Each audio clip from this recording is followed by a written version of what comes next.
If things keep progressing in this direction, it won't be long before BMW needs a new slogan.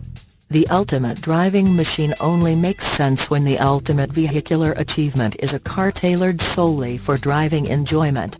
These days, BMW is just as focused as any other automaker on building cars packed with technology to take control away from the driver, putting it into the hands of high-tech computers, sensors, and software code.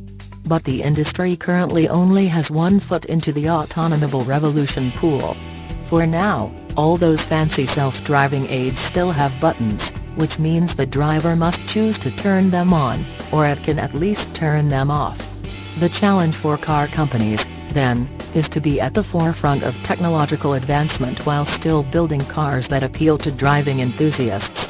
In many ways and with varying degrees of success, BMW's latest 5 Series sedan walks a fine line between engagement and, for lack of a better term, disengagement. BMW didn't make the 7th generation 5 Series any larger than the model it replaces. It's also up to, depending on trim, 137 pounds lighter than the 6th generation car, thanks to the use of magnesium and aluminum in the structure. That chassis is covered in bodywork that makes the 5 Series look like a slightly shrunken 7 Series, except that the 05's deeply creased shoulders attract our eyes up and away from the lower hockey stick, which is a good thing. The head and taillights are discreetly designed, with eye-catching LED lighting elements. From the driver's seat, the 2017 5 Series follows BMW's tradition of restraint. Simple round dials sit front and center.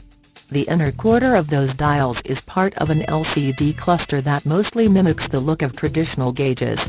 Everything is canted slightly toward the driver, from the 10.25-inch screen atop the center stack to the buttons and dials that make up the climate and audio control interface. One demerit: all those buttons and dials are tiny and difficult to distinguish with a quick glance. Of course, the latest version of iDrive means anything you can do with a physical button can also be done using the car's electronic interface.